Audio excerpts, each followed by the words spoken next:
இன்னைக்கும் நாங்கள் கோபமாயிட்டோம். அதான் வெளிநடப்பு பண்ணிட்டோம். வெளிநடப்பு பண்ணது சும்மா இல்லை, உங்களுக்காக, நீங்கள் பண்ணுற வேலைக்காக அப்படின்னு நமக்கு சப்போர்ட் பண்ணியிருக்காரு. தெய்வம் நமக்கு சப்போர்ட் பண்ணியிருக்கு. யார் அந்த தெய்வம், எப்படி நமக்கு சப்போர்ட் பண்ணிச்சு பார்த்துருவோம் வாங்க. எதிர்க்கட்சி தலைவர் எடப்பாடி பழனிசாமி அவர்கள், அவரும் அவருடைய சகாக்களும் வழக்கம் போல வெளில வந்துட்டாங்க. சட்டமன்றத்துலேருந்து வெளில வந்துட்டாங்களே, அப்போ உள்ள ஏதோ தீர்மானம் நிறைவேற்றிருக்காங்க அப்படின்னு நம்ம ஆர்வமாக போய் கேட்டால், தம்பி உங்களுக்கு பத்திரிகைக்காரங்களுக்காக தான் நான் வெளில வந்தேன் அப்படின்னு போட்டாரு பாருங்க. நமக்கு எங்களுக்கு ஐயோ சொல்லுங்க எட்டா பேட்ரு அப்படின்னு கேட்டால், சவுக்கு சங்கர் இருக்காரே பிரபல யூடியூபர், அவர் வீட்டில் தாக்குதல் நடத்தினதை கண்டித்து இவங்க வந்து கவன ஈர்ப்பு தீர்மானம் ஒன்று கொண்டு வரதுக்காக கேட்டாங்களாம். கேட்க கொண்டு வருது, ஓகே கொண்டு வரலான்ற மாதிரி சொல்கிறாங்களா, ஆனால் நேரம் ஒதுக்க மாட்டுறாங்களாம். அதனால டென்ஷன் ஆகி என்னப்பா நான் ஒரு நல்ல விஷயத்துக்கு கவன ஈர்ப்பு தீர்மானம் கொண்டு வரணுன்றேன், விடவே மாட்டுறீங்களே நீங்கள் அப்படின்னு சொல்லிட்டு கோபமாக ஏச்சு வெளில வந்துட்டப்பா. பின்னப்பா ஜனநாயக நாட்டில் ஒரு தனி மனிதனுக்கு பாதுகாப்பு இருக்கக்கூடாதா? அது பாதுகாப்பு இல்லாதப்ப ஆளுங்கட்சி அதுக்கு உடந்தையாக இருக்கிறது எவ்வளோ பெரிய பிரச்சனை அப்படின்ற மாதிரி பொங்கி எழுந்துட்டார். அப்படி பார்க்கும்போது சே, பத்திரிகைக்காரங்களை பார்த்து பாவத்துக்கும் ஊரில் மக்கள் இருக்காங்கப்பா இல்லை அப்படின்ற மாதிரி லைட்டாக இருந்தது.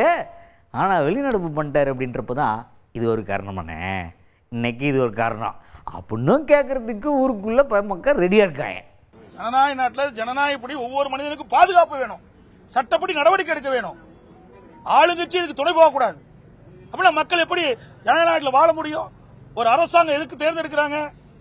மக்களுக்கு பாதுகாப்பு கொடுக்க வேணும், அனைத்து வகையிலும் அரசு உதவி செய்ய வேண்டும். அதற்கு மாறாக அரசாங்கமே இதற்கு துணை போய்விட்டதா என்று என்ன தோன்றுகிறது?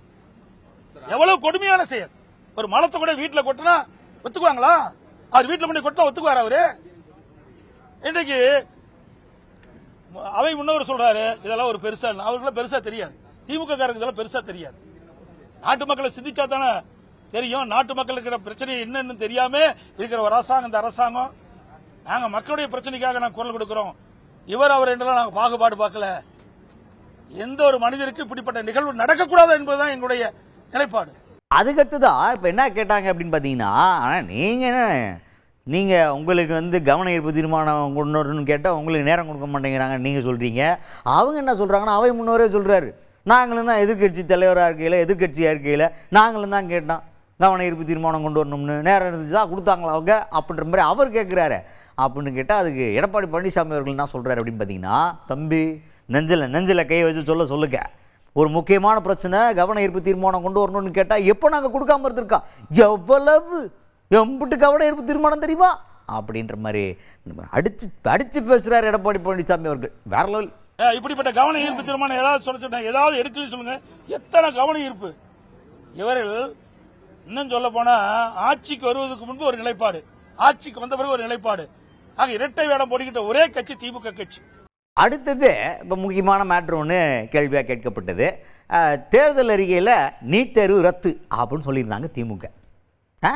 அதுக்கப்புறமா வந்ததுக்கப்புறம் இப்போ பல பிரச்சனைகள், நீட்டுக்கு ரகசியம் இருக்குது, நீட்டை நாங்கள் ரத்து பண்ணுறதுக்கு அப்படின்ற மாதிரிலாம் சொல்லிக்கிட்டு இருந்தாங்க. இருந்தாலும் இப்போ வரைக்கும் இருக்குது.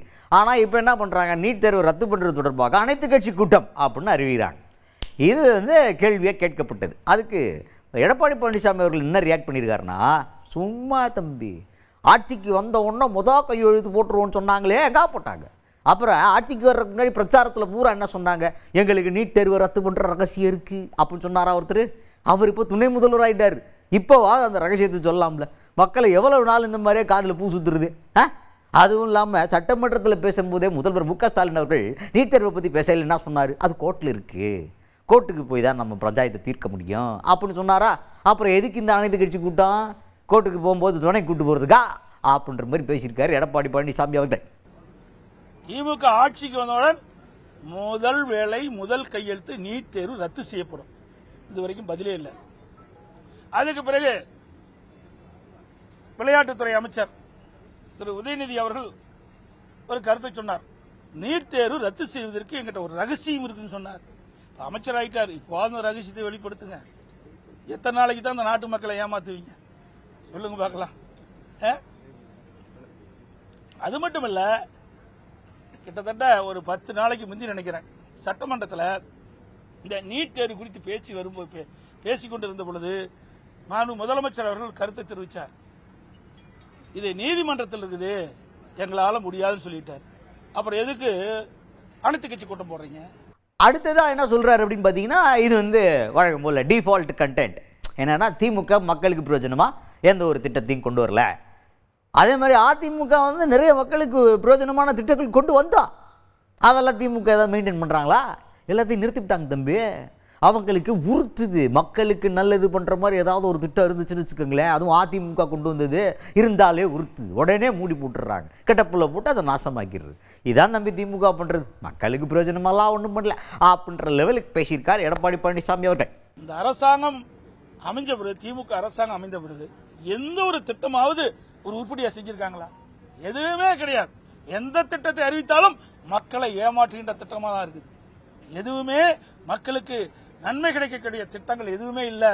அது மட்டும் இல்ல, அதிமுக ஆட்சியில மிகப்பெரிய அற்புதமான திட்டங்களாம் கொண்டாந்தோம். அதையெல்லாம் அப்படியே மறைச்சு விட்டுட்டாங்க.